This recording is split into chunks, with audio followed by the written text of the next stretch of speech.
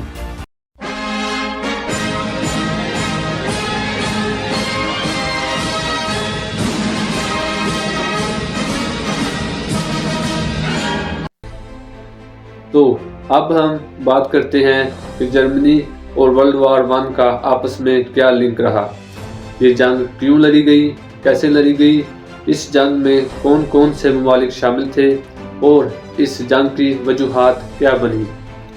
تو آئیے اس ویڈیو میں مکمل تفصیل سے جانتے ہیں۔ ورلڈ وار I کا آغاز 1914 میں ہوا۔ اس کے ایک جانب برطانیہ، فرانس، امریکہ اور رشیا تھے، جبکہ دوسری جانب جرمنی، آسٹریا اور ترکی تھا۔ ورلڈ وار I دنیا کی عظیم جنگوں میں ایک خوفناک جنگ تھی۔ یہ جنگ 4 سال اور 3 ماہ جاری رہی۔ اس عالمی جنگ میں 2 کروڑ افراد ہلاک ہوئے۔ ان مرنے والوں میں 1 کروڑ فوجی بھی شامل تھے۔ اعداد و شمار کے مطابق اس جنگ میں روزانہ 6500 فوجی ہلاک ہوتے تھے۔ اس جنگ کے دوران دنیا 2 حصوں میں تقسیم ہو گئی۔ جنگ عظیم اول کا آغاز ہنگری کے شہزادے اور اس کی وائف کے قتل کی وجہ سے ہوا۔ دونوں کو 28 جون 1914 کو اس وقت ایک قاتلانہ حملے میں ہلاک کر دیا گیا، جب وہ بوسنیا کے سرکاری دورے پر وہاں موجود تھے۔ اس زمانے میں بوسنیا میں ہنگری کے خلاف لیکھنگ نامی تنظیم تحریک چلا رہی تھی، جس کو فوجی افسران کی پشت پناہی حاصل تھی۔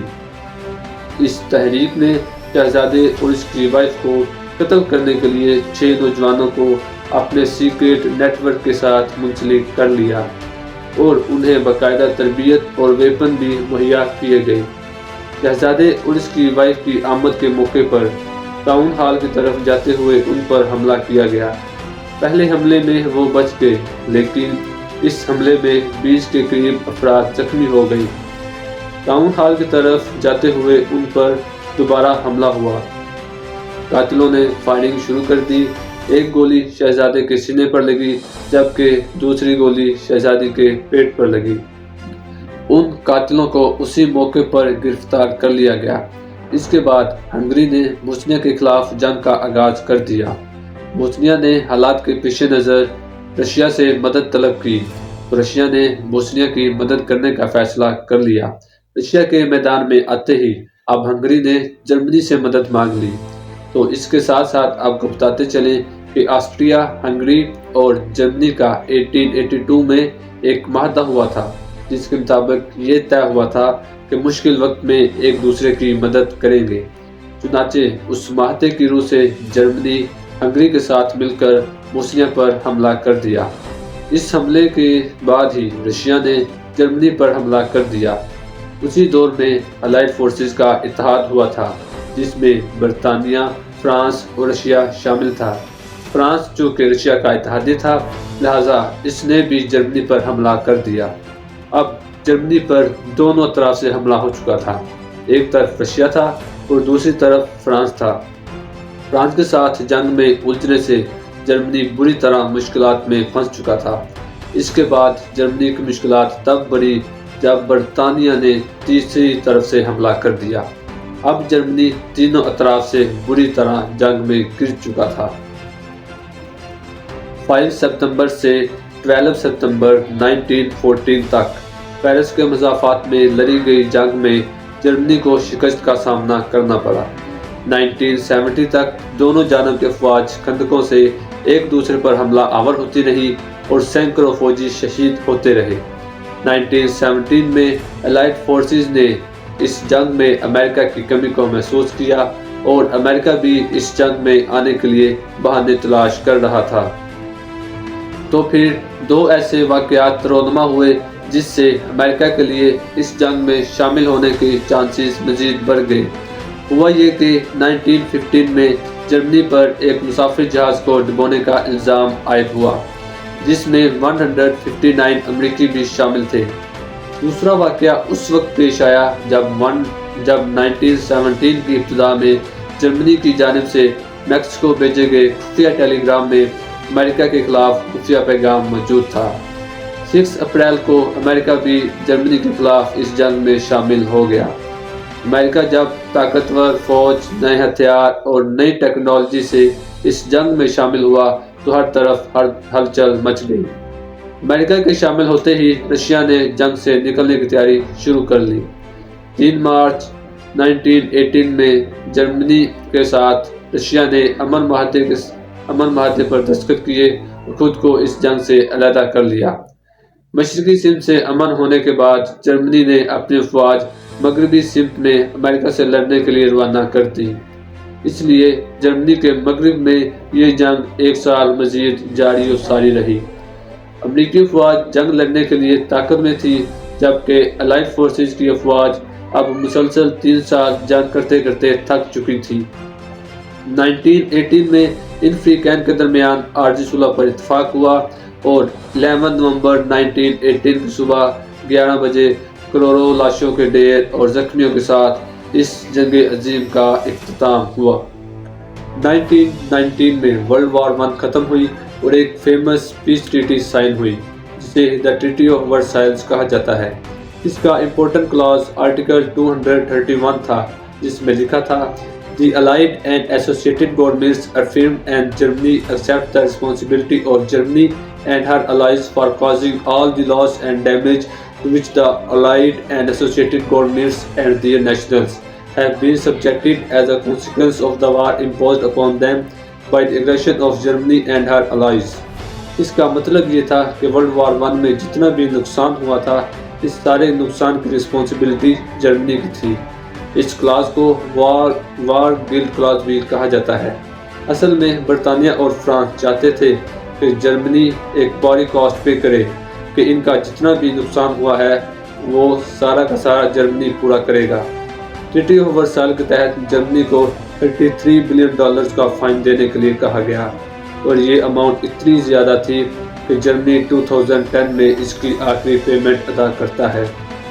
جرمنی کو ورسائی معاہدے کے ذریعے جنگی معاوضے ادا کرنے پر مجبور کیا گیا، اور اس کی کالونیاں اور اس کی سرحدوں کے ساتھ ساتھ اہم علاقے بھی اس سے چھین لیے گئے۔ گل کلاز بھی کہا جاتا ہے۔ اصل میں برطانیہ اور فرانس چاہتے تھے کہ جرمنی ایک بڑی کاسٹ پے کرے، کہ ان کا جتنا بھی نقصان ہوا ہے وہ سارا کا سارا جرمنی پورا کرے گا۔ ٹریٹی آف ورسائے کے تحت جرمنی کو $33 بلین کا فائن دینے کے لیے کہا گیا، اور یہ اماؤنٹ اتنی زیادہ تھی کہ جرمنی 2010 میں اس کی آخری پیمنٹ ادا کرتا ہے۔ جرمنی کو ورسائی معاہدے کے ذریعے جنگی معاوضے ادا کرنے پر مجبور کیا گیا، اور اس کی کالونیاں اور اس کی سرحدوں کے ساتھ ساتھ اہم علاقے بھی اس سے چھین لیے گئے۔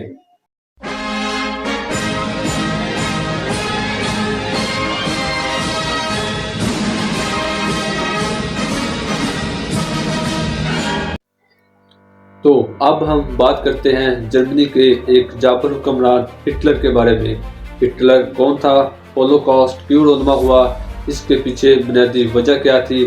اور ورلڈ وار 2 میں جرمنی کا کیا کردار رہا؟ تو آئیے جانتے ہیں اس ویڈیو میں۔ ایڈولف ہٹلر آسٹریا کے شمالی قصبے برونو ایم ان میں پیدا ہوا۔ اس کا والد الوائٹ ہٹلر ایک ٹیکس کلیکٹر تھا۔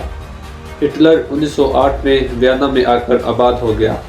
ورثے میں ملی کثیر دولت لٹانے کے بعد اگلے ہی برس وہ بے گھر افراد کی پناہ گاہ میں ایک کلاس شخص کی طرح زندگی گزارنے لگا۔ ہٹلر مئی 1930 تک وینا میں ہی رہا۔ 30 جنوری 1933 کو جرمنی کے صدر پال وان ہنڈنبرگ نے ایڈولف ہٹلر کو جرمنی کا چانسلر مقرر کر دیا۔ ہٹلر نازی پارٹی کا لیڈر تھا۔ نازی پارٹی کا پورا نام national socialist German workers party تھا۔ اس کے اراکین کو اکثر نازی کہا جاتا تھا۔ یہاں پر یہ بات سمجھنے کی ضرورت ہے کہ ہٹلر نے بغاوت کے ذریعے اقتدار حاصل نہیں کیا تھا، اور ہٹلر اقتدار میں براہ راست منتخب ہو کر نہیں آیا تھا۔ ہٹلر اور نازی پارٹی جرمنی کے قانونی سیاسی عوامل کے ذریعے اقتدار میں آئے تھے۔ ہٹلر کو 1933 میں چانسلر مقرر کیا گیا تھا، کیونکہ اس وقت جرمنی میں نازی پارٹی مقبول تھی، لیکن نازی پارٹی ہمیشہ اتنی مقبول نہیں رہی۔ جب 1920 کے اول میں نازی تحریک پہلی بار شروع ہوئی تو یہ چھوٹی اور غیر مؤثر اور بہت ہی معمولی سی تحریک تھی۔ اگست 1934 میں صدر ہنڈنبرگ وفات پا گئے۔ ہٹلر نے خود کو جرمنی کا لیڈر قرار دے دیا۔ یوں ہٹلر جرمنی کا آمر بن گیا۔ ہولوکاسٹ ایک منظم سرکاری سرپرستی میں ہونے والا ظلم اور قتل عام تھا، جس میں نازی جرمن حکومت، اس کے حلیفوں اور اتحادیوں کی جانب سے 6 ملین یورپی یہودیوں کو ہلاک کیا گیا۔ ہولوکاسٹ 1933 سے 1945 کے درمیان پورے یورپ میں واقع ہوا۔ نازیوں نے یہودیوں کو اس لیے ہدف بنایا کیونکہ نازی بنیادی طور پر یہودیوں سے دشمنی رکھتے تھے، یعنی وہ یہودیوں سے تعصب رکھتے تھے اور ان سے نفرت کرتے تھے۔ نازیوں نے یہودیوں پر یہ جھوٹا الزام عائد کیا تھا کہ وہ جرمنی کے سماجی، معاشی، سیاسی اور ثقافتی مسائل کے ذمہ دار ہیں۔ انہوں نے ورلڈ وار 1 میں جرمنی کی شکست کا الزام بھی یہودیوں کو ٹھہرایا۔ 1936 میں ہٹلر برلن اولمپکس کا افتتاح کرتا ہے۔ یوں جرمنی کو موسم سرما اور موسم گرما کے اولمپک کھیلوں کی میزبانی کا نادر موقع میسر آتا ہے۔ نازی جرمنی 1936 کے اولمپک کھیلوں کو پروپیگنڈے کے مقاصد کے لیے استعمال کرتے ہیں۔ 15 مارچ 1938 کو ہٹلر آسٹریا کے دارالحکومت وینا میں داخل ہوتا ہے، جہاں لاکھوں افراد اس کا استقبال کرتے ہیں۔ 1939 میں جرمن پارلیمان میں ایک تقریر کے دوران ہٹلر کہتا ہے کہ ایک اور جنگ یورپ سے یہودیوں کا خاتمہ کر دے گی۔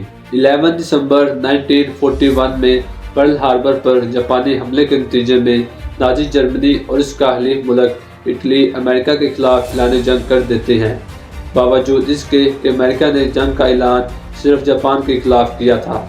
اس کے ایک سال کے اندر امریکہ کی زمینی فوج کے دستے شمالی افریقہ میں جرمن فوجوں کے خلاف لڑنے لگ جاتے ہیں۔